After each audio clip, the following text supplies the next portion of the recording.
जी नमस्कार। स्वागत है आपको आधुनिक इतिहास के इस सीरीज में और मैं हूँ राममूर्ति। दोस्तों, आधुनिक इतिहास के सीरीज में आज हम लोग बातचीत करने जा रहे हैं क्रांतिकारी आंदोलन से संबंधित कुछ महत्वपूर्ण वस्तुनिष्ठ प्रश्न पर। और आज ये अपना तीसरा सेशन होगा इस टॉपिक पर, यानी जिसका नाम है क्रांतिकारी आंदोलन। तो चलिए बिना देरी किए शुरू करते हैं अपनी इस पाठशाला को। लेकिन शुरू करने से पहले आपसे एक छोटा सा रिक्वेस्ट है कि दोस्तों, अभी तक यदि आप हमारे चैनल को सब्सक्राइब नहीं किए हैं तो बेल आइकन दबा करके इसे सब्सक्राइब कर लीजिए, साथ ही साथ बेल आइकन को भी दबाइए। चलिए शुरू करते हैं अपने इस पाठशाला को। देखिए, सबसे पहला प्रश्न कहता है कि अरुणा आशफ अली को कहाँ भारतीय राष्ट्रीय कांग्रेस का ध्वज फहराने के लिए याद किया गया था? असहयोग आंदोलन के दौरान, शबने अवज्ञा आंदोलन के दौरान, स्वराज्य आंदोलन के दौरान या भारत छोड़ो आंदोलन के दौरान? तो अरुणा आशफ अली को राष्ट्रीय ध्वज फहराने के लिए भारत छोड़ो आंदोलन के दौरान याद किया जाता है। किसके दौरान? भारत छोड़ो आंदोलन के दौरान राष्ट्रीय ध्वज फहराने के लिए याद किया जाता है, जैसा कि आप यहाँ देख सकते हैं। कहता है कि अरुणा आशफ अली को भारत छोड़ो आंदोलन के दौरान भारतीय राष्ट्रीय कांग्रेस का ध्वज फहराने के लिए याद किया जाता है। यह एक भारतीय स्वतंत्रता कार्यकर्ता थे। और ये क्या थे? भारतीय स्वतंत्रता कार्यकर्ता थे। कौन? अरुणा आशफ अली। अगले प्रश्न की ओर चलते हैं। तो कहता है कि किस क्रांतिकारी ने खुद से मौत को गले लगा लिया? क्या वो खुदीराम बोस थे, रास बिहारी बोस थे, क्या वो भगत सिंह थे या चंद्रशेखर आजाद थे? तो आपको तो पता होगा दोस्तों कि खुदीराम बोस और भगत सिंह को मुजफ्फरपुर बम कांड के दौरान इसे फांसी दी गई थी। लेकिन वो महान क्रांतिकारी थे चंद्रशेखर आजाद। चंद्रशेखर आजाद अंग्रेज से लड़ते लड़ते जब इनके पास गोली खत्म हो गई तो इन्होंने अपने आखिरी गोली से खुद की हत्या कर ली। और इस प्रकार से इन्होंने खुद से मौत को गले लगाने वाले क्रांतिकारी हैं, यानी D is the right answer. यहाँ आप देख सकते हैं कि चंद्रशेखर आजाद स्वयं मौत को गले लगाने वाले क्रांतिकारी थे। चंद्रशेखर आजाद 27 फरवरी 1931 को, कब? 27 फरवरी 1931 को इलाहाबाद के अल्फ्रेड पार्क में मौजूद थे, जहां अंग्रेजों से मुठभेड़ होने पर अंतिम गोली स्वयं को मार ली।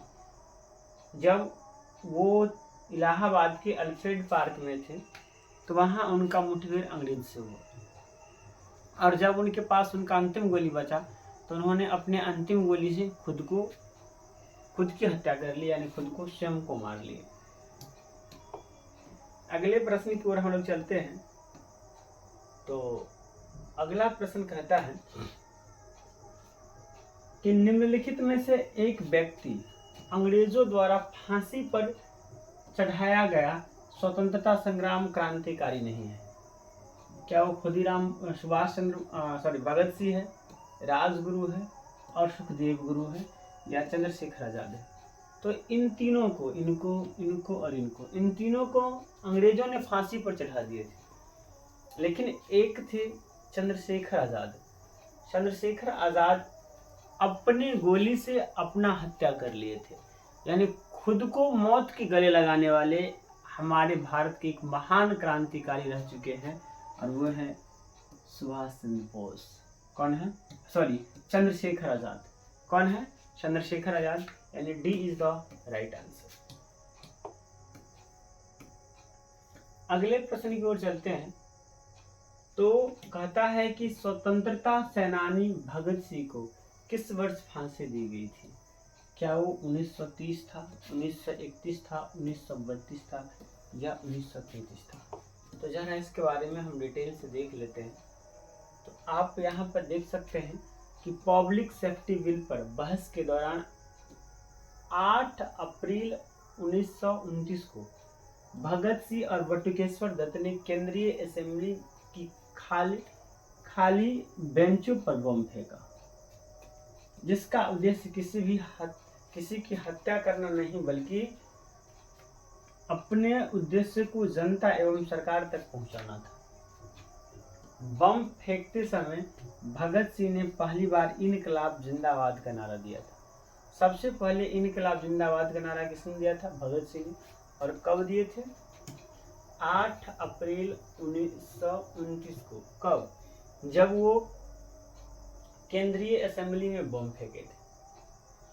कहता है कि लाहौर षड्यंत्र के तहत मुकदमा चलाकर 23 मार्च 1931 को भगत सिंह, सुखदेव एवं राजगुरु को फांसी दे दी गई थी। ये षड्यंत्र कौन सा चलाया गया था? लाहौर षड्यंत्र।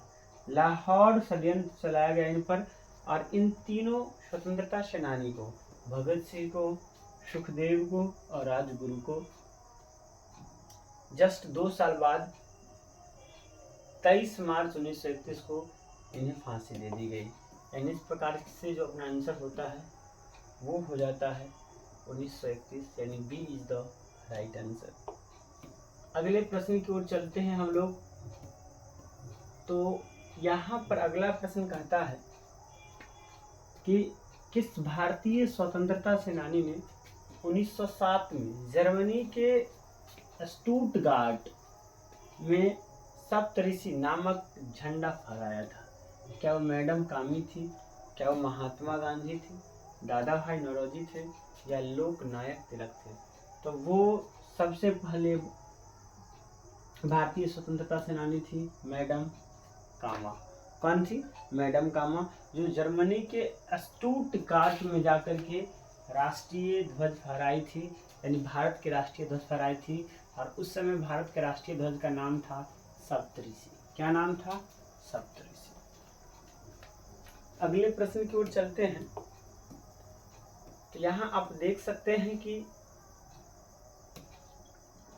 श्रीमती बीकाजी रुस्तम कामा, जिसे मैडम कामा के नाम से भी जाना जाता है, भारतीय मूल की पारसी नागरिक थी, जिन्होंने लंदन, जर्मनी तथा अमेरिका का भ्रमण कर भारतीय स्वतंत्रता के पक्ष में प्रचार किया। वे जर्मनी के स्टुटगार्ट नामक नगर में 22 फरवरी 1907 को द्वितीय अंतर्राष्ट्रीय समाजवादी कांग्रेस में भारत का पहला तिरंगा राष्ट्रीय ध्वज फहराने के लिए विख्यात हुई। इस ध्वज के ऊपरी पट्टी में नारंगी रंग था, जिसमें एक कमल और 7 सितारे, जिसे भेदक सप्तऋषि बने थे। मध्य में पीले रंग की पट्टी में वंदे मातरम लिखा था, और सबसे नीचे हरे रंग की पट्टी में बाईं ओर सूरज और दाईं ओर अर्धचंद्र और सितारे बने हुए थे, जो हिंदू मुस्लिम एकता का प्रतीक था। इसमें आप देख सकते हैं, यानी उस समय हमारे तिरंगा में कौन कौन से रंग थे? सबसे ऊपर जो रंग था वो नारंगी रंग था। सबसे ऊपर रंग कौन सा था? नारंगी था। उसके बाद बीच में जो रंग था वो बीच में पीला रंग था। बीच में कौन सा रंग था? पीला रंग था। और सबसे नीचे जो रंग की बात किया गया है उसमें सबसे नीचे हरा रंग था। सबसे नीचे हरे रंग थे ना। नारंगी रंग, पीले रंग और हरे रंग, 3 रंग के हमारे तिरंगा उस टाइम भी था। अगले प्रश्न की ओर यदि हम लोग चलते हैं तो यहाँ आता है अगला प्रश्न, और कहता है कि अभिनव भारत समाज की स्थापना किसके द्वारा की गई थी? क्या वो जवाहरलाल नेहरू थे, विनायक सावरकर जी थे, महात्मा गांधी थे, या भगत सिंह थे? यानी अभिनव समाज की स्थापना किसने किया था? अभिनव भारतीय समाज की स्थापना किसने किया था? तो जरा इसे गौर से देखिएगा। कहता है कि अभिनव भारत समाज की स्थापना विनायक दामोदर सावरकर जी ने 1904 में की थी। इस सांसद को ब्रिटिश सरकार ने प्रतिरोध के लिए बनाया गया था। इस सांसद का मुख्य उद्देश्य क्या था? ब्रिटिश सरकार का प्रतिरोध करना। सन 1952 में सावरकर ने इस सांसद को स्वयं भंग कर दिया। उनका कहना था कि स्वतंत्रता प्राप्ति का लक्ष्य पूरा हो गया है, अब इसका कोई उद्देश्य नहीं है। और इन्होंने जो सावरकर जी जो अभिनव भारत समाज की जो स्थापना की, उन्हें वे कब भंग कर दिए? 1952 में, क्योंकि इसका उद्देश्य ही था स्वतंत्रता की प्राप्ति। यहाँ से ये भी प्रश्न बन सकता है कि जो अभिनव भारत समाज है उसका उद्देश्य क्या था? तो आप याद रखेंगे, उसका उद्देश्य था स्वतंत्रता की प्राप्ति। और इससे भंग किसने किया? खुद सावरकर जी ने। कब भंग किए? 1952 में। अगले प्रश्न की ओर चलते हैं हम लोग।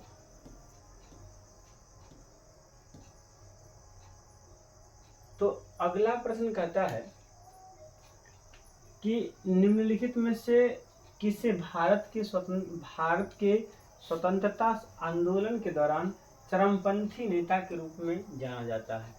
चाहे सुभाष चंद्र बोस थे, गोपाल कृष्ण गोखले है, बाल गंगाधर तिलक है, या WC बनर्जी है। तो सुरेंद्र नाथ बनर्जी, गोपाल कृष्ण गोखले और WC बनर्जी ये वामपंथी थे। चरमपंथी जो थे, जिसे लाल पाल कहा जाता है, लाल बाल पाल कहा जाता है, उसमें एक थे बाल गंगाधर तिलक।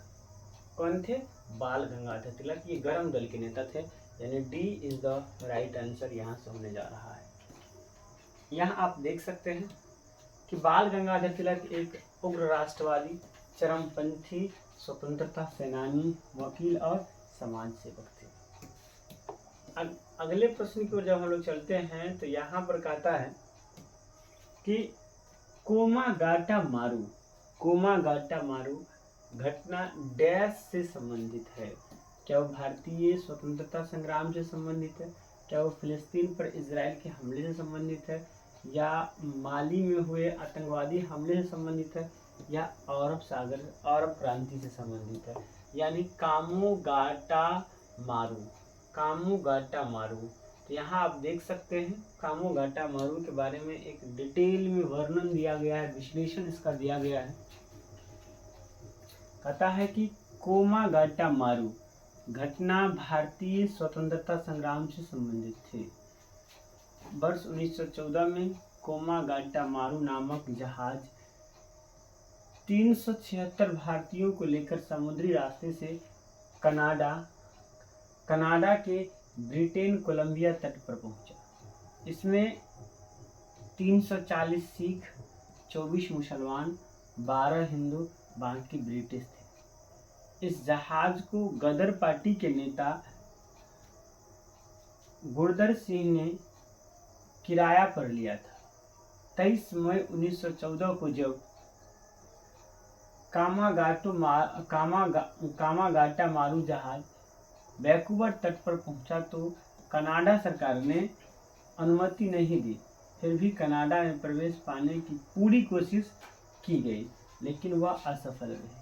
फलतः 23 जुलाई 1914 को जहाज की वापसी यात्रा शुरू हुई तथा 27 सितंबर 1914 को जहाज हुगली बंदरगाह पर पहुंच गया। यानी ये जो कामागाटूगरा जो है यह जहाज था, क्या था? एक पानी जहाज था और यह भारतीय स्वतंत्रता संग्राम से संबंधित है। यानी किससे संबंधित है? यह भारतीय स्वतंत्रता संग्राम से ये संबंधित है। अगले प्रश्न की ओर हम लोग चलते हैं।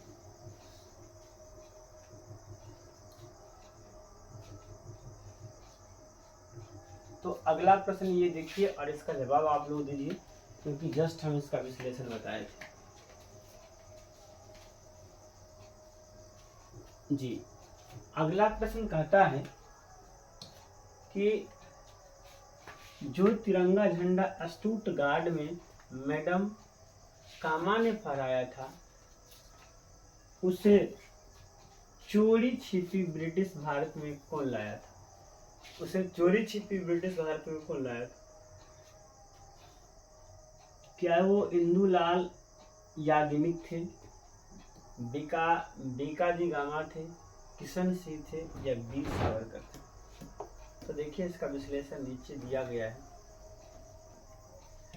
कि कहता है कि 1907 में मैडम भिकाजी गामा ने ब्रिटिश विदेशी भूमि पर पहली बार राष्ट्रीय ध्वज फहराया था, जिसे इंदुलाल याग्निक भारत लेकर आए। इंदुलाल याग्निक का एक भारतीय स्वतंत्रता ज्ञानपीठ की स्थापना की योजना भी बनाई थी। 1923 में महात्मा गांधी के साथ इन्हें भी जेल में बंद कर दिया गया था। इन्होंने अपनी पूरी संपत्ति गुजरात सेवा ट्रस्ट को दान कर दिया था। यानी वो जो तिरंगा लाए थे जिसमें लाल, नारंगी और पीला, नारंगी और हरा रंग था, वो कौन लाए थे भारत में? वो लाए थे इंदुलाल याग्निक। कौन लाए थे? इंदुलाल याग्निक जी लाए थे। अगले प्रश्न की ओर जब हम लोग चलते हैं तो अगला प्रश्न यहाँ है। अगला प्रश्न कहता है कि काकोरू ट्रेन डकैती कौन से वर्ष में हुई थी? क्या वो 1923 में हुई थी, 1924 में, 1925 में या 1926 में? बताइए काकोरी ट्रेन घटना कब हुई थी? यहाँ आप देख सकते हैं 9 अगस्त 1925 को सहारनपुर से लखनऊ की ओर आ रही सरकारी खजाने को काकोरी नामक स्टेशन पर लूट लिया गया, जिसे काकोरी कांड कहा जाता है। यानी काकोरी घटना कब हुआ था? 9 अगस्त 1925 को। कब हुआ था? 9 अगस्त 1925 को ये काकोरी घटना हुआ था। यानी इस प्रकार से जो अपना सही आंसर हो जाता है वो 25 नंबर हो जाता है, सी हो जाता है 1925। अगले प्रश्न की ओर चलते हैं हम लोग जी। अगला प्रश्न कहता है कि काकोरी ट्रेन डकैती जो 1925 में हुआ था डैश द्वारा आयोजित किया गया था। क्या वो स्वराज्य पार्टी था? क्या वो भारतीय राष्ट्रीय कांग्रेस था? क्या वो अनुशीलन समिति था या हिंदुस्तान रिपब्लिकन एसोसिएशन था? तो जरा इसके बारे में हम लोग जान लेते हैं। सॉरी, तो ये जो था ये हिंदुस्तान रिपब्लिकन एसोसिएशन के द्वारा ये घटना घटित किया गया था ना। तो ये हो जाएगा इसका डी आंसर। अगले प्रश्न की ओर हम लोग चलते हैं। तो यहाँ पर कहता है कि वह औरत कौन थी जिन्होंने स्वतंत्रता के लिए लड़ने के लिए भारतीय महिला की जागृति में एक महत्वपूर्ण भूमिका निभाई और उन्होंने भारत को कोकिला के नाम से भी जाना जाता है। तो भारत की कोकिला जो है वो सरोजिनी नायडू है। कौन है? सरोजिनी नायडू, सी हो जाता है उसका सही आंसर। अगले प्रश्न की ओर हम लोग चलते हैं। तो यहाँ पर आप देख सकते हैं कि सरोजिनी नायडू स्वतंत्रता के लिए भारतीय महिलाओं को जागृत करने में महत्वपूर्ण भूमिका निभाई। भारत की स्वतंत्रता प्राप्ति के बाद वे उत्तर प्रदेश की पहली महिला राज्यपाल बनी। उन्हें भारत की कोकिला नाम से भी जाना जाती है। यानी भारत की कोकिला किसे कहा जाता है? सरोजिनी नायडू को। अगले प्रश्न की ओर जब हम लोग चलते हैं तो यहाँ कहता है कि निम्नलिखित में से किसने स्वतंत्रता आंदोलन के एक अंश के रूप में चट्टगांव शस्त्रागार छापा में भाग लिया था? क्या वो गणेश जोशी थे, कल्पना चावला थे, अनंता वाडेदार थे या प्रीति लता वाडेदार थे? कौन थे बताइए जो चट्टगांव में भाग लिए थे? तो वो थे प्रीति लता वाडेदार। प्रीति लता वाडेदार ने स्वतंत्रता आंदोलन के एक अंश के रूप में चट्टगांव शस्त्रागार छापा में भाग लिया था। चट्टगांव शस्त्रागार के कब्जे के दौरान 1930 में अनेक व्यक्ति मारे गए। प्रीति लता रेलवे इंस्टीट्यूट पर छापा मारने के दौरान मारी गई। यानी इसमें कौन भाग लिए थे? प्रीति लता। यानी D is the right answer हो जाता है प्रीति लता वाडेदार। कौन? प्रीति लता वाडेदार। अगले प्रश्न की ओर चलते हैं हम लोग। तो अगला प्रश्न कहता है कि निम्नलिखित में से वह कौन भारतीय था जिसे अंग्रेजों ने स्वतंत्रता आंदोलन में शामिल न होने के कारण 18 वर्ष की आयु में ही फांसी दे दी थी? क्या वो सुखदेव जी थे, क्या वो चंद्रशेखर आजाद थे, क्या वो खुदीराम बोस थे, चंद्रशेखर आजाद थे, सुखदेव जी थे या एम.एन. रॉय थे? तो बताइए किसे फांसी दे दिए गए थे? आप सबको पता होगा, वो थे खुदीराम बोस जी। यहाँ आप देख सकते हैं कि 30 अप्रैल 1908 को प्रफुल्ल चाकी और खुदीराम बोस ने मुजफ्फरपुर के जज किंग्सफोर्ड की हत्या का प्रयत्न किया, परंतु गलती से बम कैनेडी के गाड़ी पर गिर गया, जिससे 2 महिलाओं की मृत्यु हो गई। चाकी ने आत्महत्या कर ली, जबकि खुदीराम बोस को 18 वर्ष की उम्र में 11 अगस्त 1908 को फांसी दे दी गई। यानी वो स्वतंत्रता सेनानी कौन थे? खुदीराम बोस। कौन थे वो स्वतंत्रता सेनानी? खुदीराम बोस, जिन्हें मात्र 18 साल की उम्र में ही फांसी की सजा दे दी गई थी। यानी ए इज द राइट आंसर।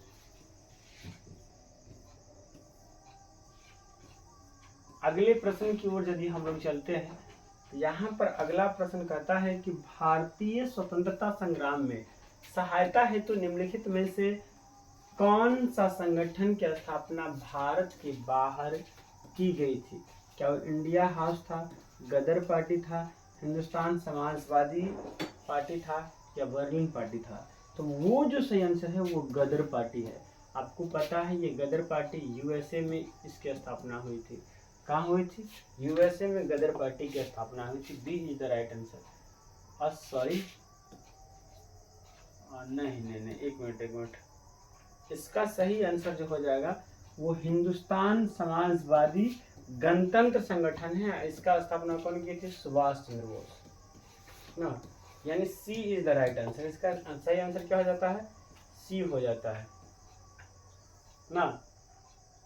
यहाँ आप देख सकते हैं कि चंद्रशेखर आजाद के नेतृत्व में 9 से 10 सितंबर 1918 को हिंदुस्तान सोशलिस्ट रिपब्लिकन एसोसिएशन की स्थापना नई दिल्ली में हुई थी।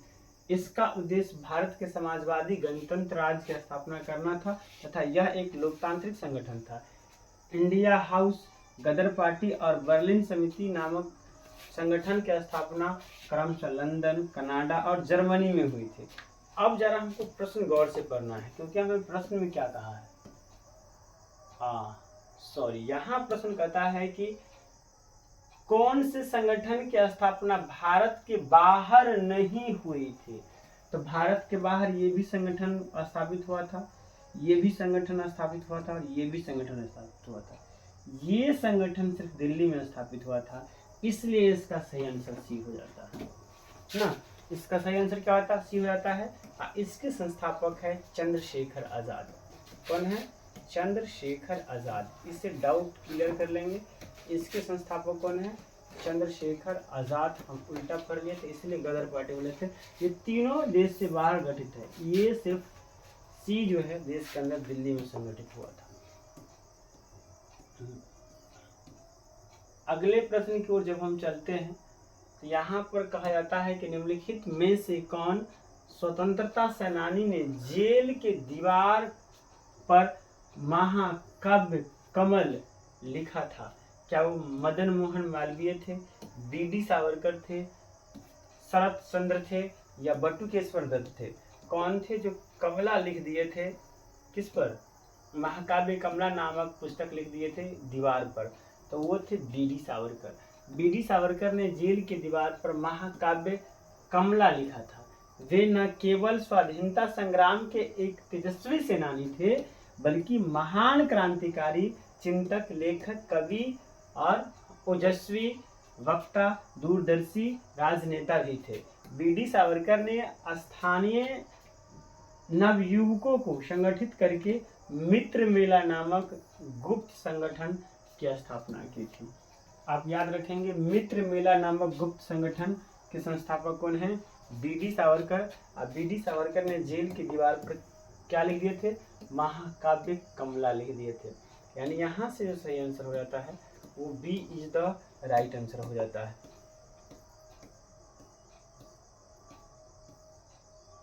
तो दोस्तों, कैसा लगा आपको हमारा ये वीडियो? कमेंट करके बताइएगा। अगर अच्छा लगा है तो लाइक कीजिए।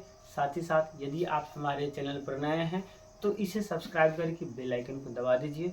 चलिए मिलते हैं नेक्स्ट वीडियो में। आज के लिए इतना ही। जय हिंद, जय भारत।